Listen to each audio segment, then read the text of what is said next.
Shalom pemirsa CBN Indonesia dimanapun Anda berada, senang sekali kita bisa bertemu kembali dalam acara pembacaan buku Agama yang Bersinar. Pada saat ini kita sudah memasuki halaman yang ke-33 yang berjudul Bersukaria di Masa Muda. Dan saya undang pemirsa di rumah untuk kita boleh sama-sama membuka Alkitab kita di dalam Pengkhotbah 11 ayat 9. Bersukarialah hai pemuda dalam kemudaanmu. Biarlah hatimu bersuka pada masa mudamu dan turutilah keinginan hatimu dan pandangan matamu. Tetapi ketahuilah bahwa karena segala perkara ini Allah akan membawa engkau ke pengadilan. Dan kita masuk dalam pokok pembacaannya. Demikianlah kata orang bijak, ingatlah akan penciptamu pada masa mudamu. Janganlah sejenak pun menganggap bahwa agama membuat Anda bersedih dan murung dan akan menghambat jalan untuk keberhasilan. Jadi bagaimana di sini dikatakan bahwa orang-orang bijak selalu mengatakan bahwa kita diingatkan untuk mengingat pencipta kita, mengingat Tuhan kita pada masa muda kita. Kenapa begitu? Karena kita tahu ketika kita masih muda, kita masih aktif dalam setiap kegiatan kita, kita juga masih mempunyai tubuh yang sehat dan bugar. Itu adalah waktu yang terbaik untuk memberikan diri untuk melayani Tuhan. Tetapi seringkali dalam kehidupan kita menunggu dulu apakah kita harus mempunyai standar tertentu untuk bisa melayani Tuhan. Entah kita berusaha untuk menjadi kaya terlebih dahulu, entah kita harus menyelesaikan sekolah kita terlebih dahulu supaya kita akhirnya bisa lebih berguna untuk pekerjaan Tuhan, atau kita merasa bahwa kita harus menikah dulu, harus mempunyai anak dulu. Tetapi firman Tuhan kembali mengingatkan, ketika kita berusaha untuk menunda-nunda memberikan hati kita atau jiwa kita dan mengikuti ambisi-ambisi duniawi kita terlebih dahulu, seringkali itu justru yang menghambat kehidupan kita untuk lebih dekat kepada Tuhan. Dan apakah ada jaminan ketika sudah masa tua kita, apakah kita mau datang kepada Tuhan? Apakah ada jaminan untuk kita bisa melayani Tuhan dengan maksimal seperti saat kita memberikan diri kita saat masih muda kita? Lalu di sini juga dikatakan bahwa janganlah sejenak pun menganggap bahwa agama membuat Anda sedih dan murung dan akan menghambat jalan untuk keberhasilan. Jadi di sini dikatakan jangan kita merasa sedih atau kita merasa murung, karena kita merasa bahwa kebenaran yang kita ikuti itu akan menghambat keberhasilan kehidupan kita. Jadi di sini pola pikir harus kita terapkan dalam kehidupan kita adalah keberhasilan apa dulu yang kita cari. Apakah keberhasilan dunia seperti standar dunia, ataukah keberhasilan bagaimana mengenal Tuhan secara dekat, bagaimana kita tahu bahwa hidup kita itu tidak lama tetapi hanya singkat saja. Dan di saat kita mempunyai hidup yang singkat ini, apakah yang kita mau berikan kepada Tuhan? Karena Tuhan sudah begitu banyak memberikan kebaikannya dalam kehidupan kita. Jadi ini adalah pelajaran bagaimana kita diingatkan supaya kita selalu fokus dan akhirnya bisa memusatkan pikiran kita hanya kepada Tuhan saja. Dan kita harus ingat bahwa dalam kehidupan kita, apa yang kita mau cari, kita harus tahu apa dulu yang kita mau cari. Apakah keberhasilan dunia dengan standar dunia itu? Maka kalau kita memang mencari standar dunia itu, lebih baik kita pergi ke sana dan mencari. Dan di saat Tuhan selalu mengingatkan, hendaklah ketika Tuhan sudah memanggil, kita hendaknya menyambut. Tetapi ketika kita memang sudah memberikan hati kita, pikiran kita, hendaklah kita 100% hanya kepada kebenaran dan kepada Tuhan saja. Sehingga pikiran kita itu fokus ke sana dan kita tidak melihat bahwa rumput tetangga itu lebih hijau atau orang lain itu kok terlihat lebih berhasil, lebih mempunyai standar-standar keduniawian yang bisa dicapai. Tetapi kita harus tahu bahwa standar yang kita harus capai itu bukanlah standar duniawi, tapi bagaimana kita mempunyai standar dalam kehidupan Kristen kita, bagaimana kita mau untuk bisa berdiri pada akhir depan yang begitu sulit nanti. Agama Kristus tidak menghapus atau melemahkan setiap kebahagiaan sejati. Tidak pula dirancang untuk melemahkan minat Anda dalam kehidupan atau membuat Anda masa bodoh terhadap tuntutan-tuntutan teman-teman dan masyarakat. Agama Kristus tidak membungkus hidup dengan pakaian kabung, tidak pula dinyatakan dengan keluh kesah dan tangisan. Jadi bagaimana di sini juga dikatakan bahwa agama Kristus itu tidak menghapus atau melemahkan setiap kebahagiaan sejati, tetapi justru menambahkan setiap kebahagiaan ketika kita menyadari bahwa kebahagiaan yang sesungguhnya itu adalah berjalan bersama dengan Tuhan. Lalu juga di sini dikatakan tidak pula dirancang untuk melemahkan minat kita dalam kehidupan. Jadi bagaimana kita juga harus mempunyai minat-minat. Jadi ketika kita ingin untuk misalnya bersekolah, hendaklah kita selalu doakan itu. Apakah minat untuk bersekolah itu memang berasal daripada Tuhan, ataukah itu hanya berasal daripada diri kita sendiri? Dan itu pun kita harus sadari, untuk apa tujuan kita bersekolah. Apakah kita mau bersekolah itu, lalu kita mau untuk melayani Tuhan, dipakai untuk pekerjaan Tuhan, ataukah kita mau menggunakannya untuk pekerjaan dunia yang akhirnya bisa menunjang kehidupan sosial kita. Dan di sini juga dikatakan bahwa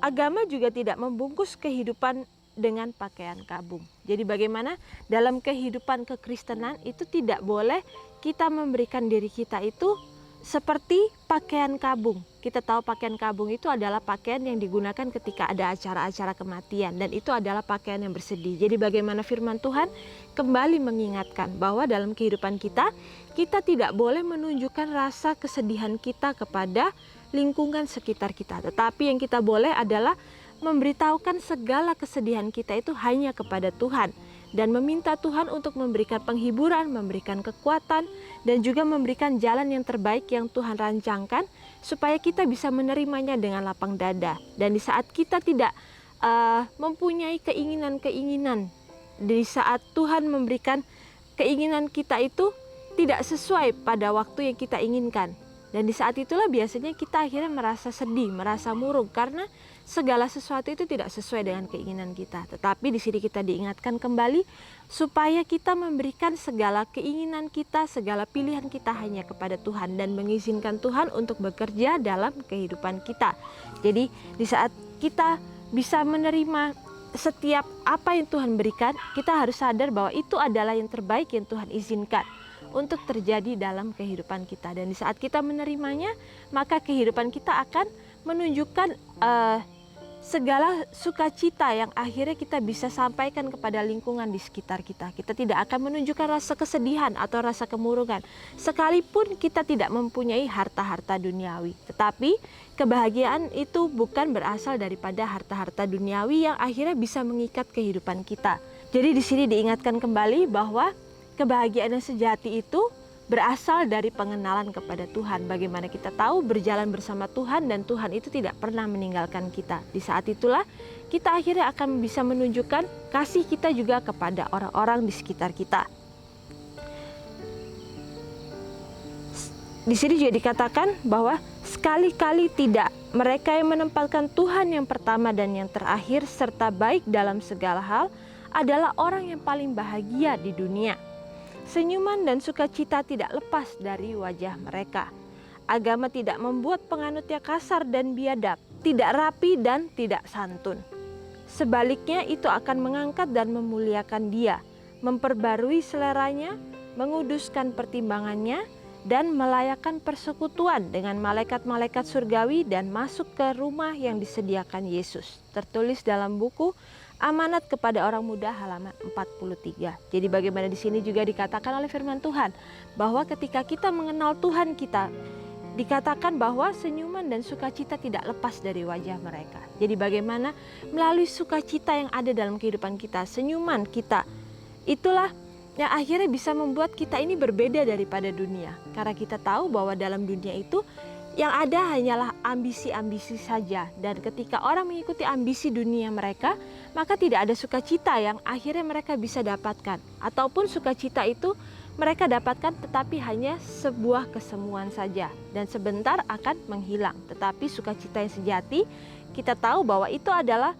berdasarkan pengenalan akan Tuhan. Lalu di sini juga dikatakan bahwa agama itu tidak membuat penganutnya kasar dan biadab. Jadi bagaimana di sini kita diingatkan bahwa dalam perilaku kita pun kita harus berhati-hati, karena kasih itu tidak membuat orang itu menjadi kasar dan biadab, tetapi kasih itu justru membuat orang itu akhirnya lemah lembut dan rendah hati. Lalu juga dikatakan bahwa kita harus rapi dan santun. Jadi bagaimana kita tahu bahwa kehidupan Yesus itu adalah kehidupan yang rapi dan santun. Kita tahu sejak masa muda Yesus pun ia sudah diajarkan untuk rapi.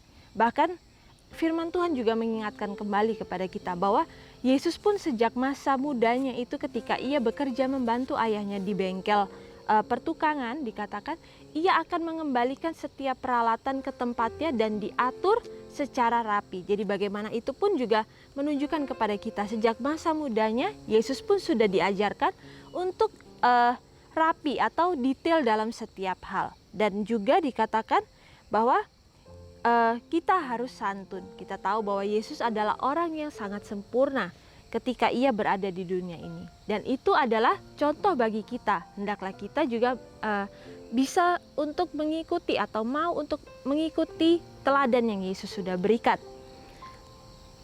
Lalu di sini juga dikatakan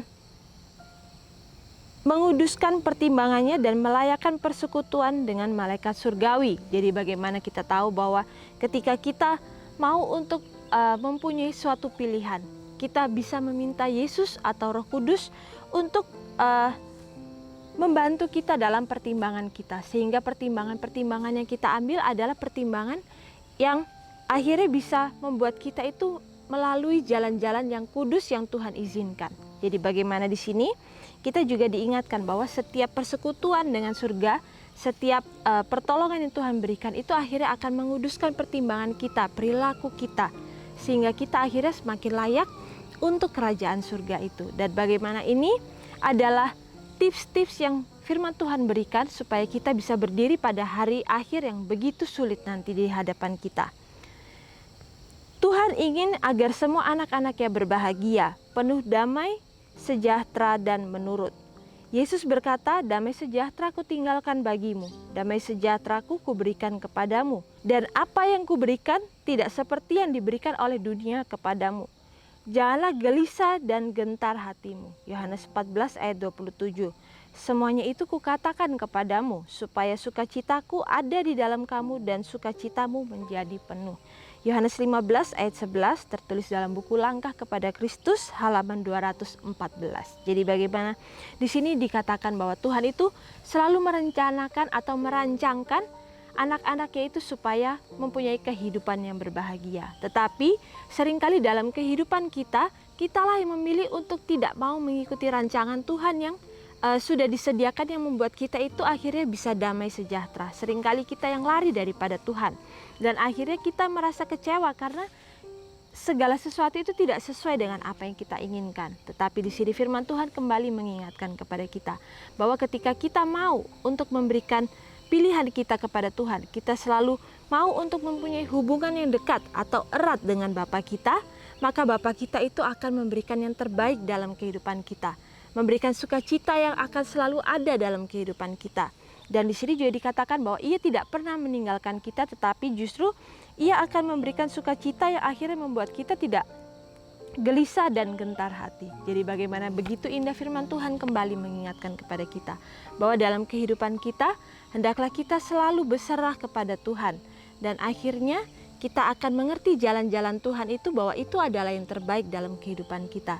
Dan ketika kita mau untuk mengikuti teladan daripada Yesus, kita akhirnya akan bisa mempunyai hati yang sukacita yang akhirnya bisa terpancar dalam wajah kita, yang akhirnya bisa membuat orang lain bisa melihat bahwa umat-umat Tuhan yang mengaku bersukacita ini itu memang betul-betul bersukacita, bukan hanya semata-mata mereka menunjukkan sukacita yang semu, tetapi mereka menggerutu di belakang mereka. Jadi sukacita yang sejati itu tidak bisa kita buat-buat, tetapi kita bisa rasakan dan bisa kita tunjukkan ketika kita sudah merasakan cinta dan kasih Tuhan itu, dan kita sadar betul akan kebaikan Tuhan itu dalam kehidupan kita. Jadi bagaimana firman Tuhan ini boleh menjadi berkat bagi kita semua, sehingga firman Tuhan ini juga boleh menjadikan sukacita, pengharapan bagi kehidupan kita masing-masing. Dan sampai bertemu kembali dalam acara pembacaan yang selanjutnya. Shalom, Tuhan memberkati.